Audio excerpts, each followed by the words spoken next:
بجلی کی قیمتوں میں کتنا اضافہ ہونے جا رہا ہے؟ دیکھیں بجلی کی قیمت آئی بلیو ان ٹرانسپیرنسی شاہ زیب صاحب، بہتر ہے کہ آپ نے دیکھا کہ رات ختم ہوئی جمعے کی رات، ہفتے کو میں نے وائنڈنگ اپ میں وہ چیزیں ڈالی اور میں نے پھر شیئر کی کہ جی یہ کیوں کر رہے ہیں، کیا اس کا بیک گراؤنڈ ہے.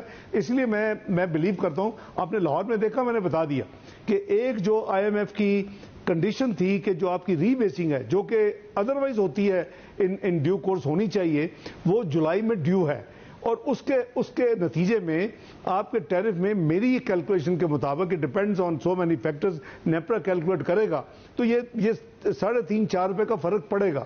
اس کو چھپانے کی ضرورت نہیں ہے، اس کو بتانا چاہیے.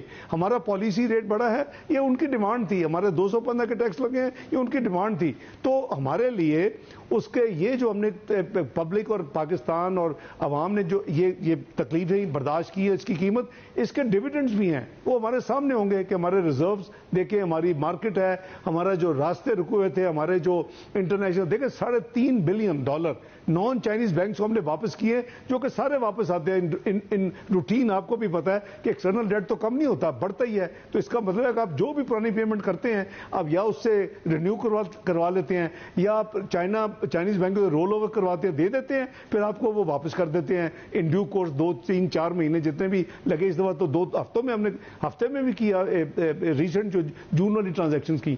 تو ہم نے اس پروسیس میں $3.5 بلین دیے ہیں، کیونکہ دنیا کو تو نہیں پتا کہ ہماری اور آئی ایم ایف کی کہاں معاملات پھنسے ہوئے ہیں. قرض واپس کیے، ہمارے ریزرو نہیں گرے، مگر ہماری چیز آپ نے بجلی کا بتا دیا 3.5 سے 4 روپے. اب 2 جون کو اوگرا نوٹیفائی کر چکا ہے 50% اضافہ سوئی نارتھ کے کنزیومرز کے لیے اور 45% اضافہ سوئی ساؤتھ کے کنزیومرز کے لیے. آئی ایم ایف جو بات نہیں پسند کرتا ہے وہ یہ کہ ریگولیٹر اضافہ کرے اور حکومت روک کے بیٹھ جائے.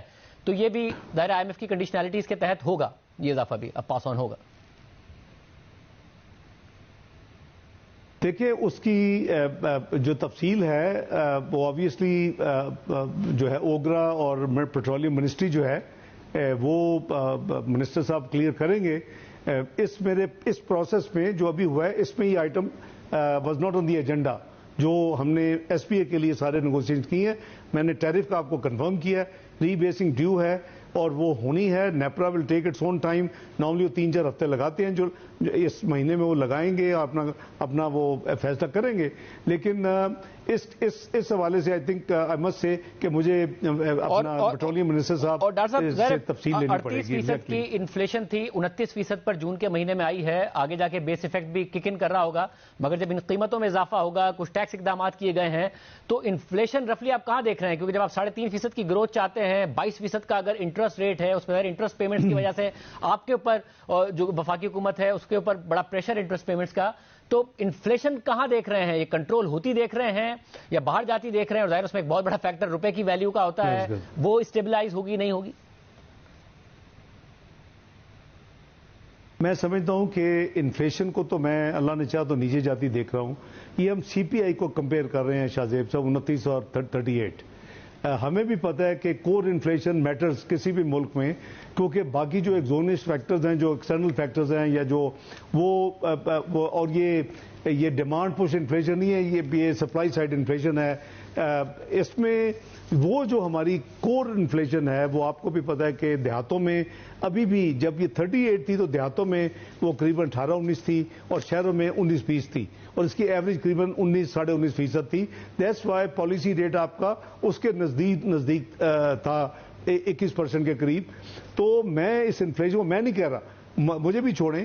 آپ پچھلی مانیٹری پالیسی کمیٹی کی رپورٹ پڑھ لیں اسٹیٹ بینک کی، جس میں سارے پروفیشنلز ہیں، جو انڈیپینڈنٹ ادارہ ہے، جس میں اکانومسٹ کا ایک پول بیٹھا ہوا ہے. تو انہوں نے کیا کہا تھا کہ دے ہیو ورکڈ آؤٹ کہ فیوچر جو ان کو نظر آ رہا ہے وہ انفلیشن نیچے جاتی نظر آ رہی ہے. میں سمجھتا ہوں اٹس اے گڈ انڈیکیشن کہ ہماری اگر سی پی آئی 38 سے 29 پہ جون کے مہینے میں آئی ہے as compare to May year on year, تو اٹس اے گڈ انڈیکیشن کہ آپ کی کور انفلیشن بھی آبویسلی پرپورشنلی نیچے گئی ہوگی. تو اس کے نمبرز بھی اویلیبل ہو جائیں گے ایک آدھ دن میں. تو میرے نزدیک ہم انفلیشن وائز نیچے، ہمارے معاملات جو ہیں نیچے جائیں گے. ہمارا روپیہ انشاءاللہ بہتری کی طرف جائے گا. یہ میں تو نہیں کہہ رہا نا, یہ تو بلومبرگ کے اکانومسٹ نے کہہ دیا. میں کہتا تو شاید میری بات نہ مانتے. میں جب پچھلے سال میں جب واپس آیا تو میں نے کہا تھا کہ اس کی 200 سے نیچے ہونا چاہیے. میں ہوا میں بیان نہیں دے رہا تھا. ریل اس وقت تھا ہی 197.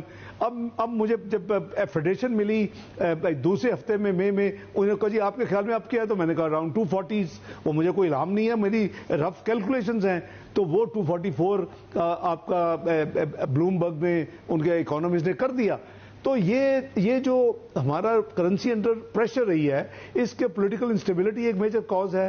اس کا یہ آئی ایم ایف کا جو معاہدہ نہیں ہو رہا تھا, وہ انگزائٹی تھی جو انٹرنیشنل ایکٹرز تھے. آپ دیکھیں کہ آپ کا ایک دم سے جو آپ کا ساورن پیپر ہے اس میں کتنی بہتری آئی ہے. آل آف اے سڈن وہ 30-40 سینٹ اس کے مارکیٹ ویلیو میں بڑھ گئی ہے. تو یہ ایک سپائرل ایفیکٹ ہوتا ہے, اور یہ ساری چیزوں پہ اس کا اثر ہوگا. آپ کا انشاءاللہ روپیہ بہتر ہوگا, سٹیبل ہوگا, اور یہ اپنی اسٹرینتھ گین کرے گا. یہ اس کی نیچرل ویلیو نہیں ہے, یہ اس کی ریئل افیکٹو ایکسچینج ریٹ نہیں ہے جس پہ آج کھڑا ہی ہے. تو ہم دیکھتے ہیں کیسے مارکیٹ بہیو کرتی ہیں. جی دیکھنا ہی پڑے گا مارکیٹ کیسے بہیو کرتی ہے, کیونکہ اگر آپ نے انٹروین کیا تو آئی ایم ایف کو اچھا نہیں لگے گا, اور آپ نے ان سے کمٹ کیا ہے کہ آپ انٹروین نہیں کریں گے.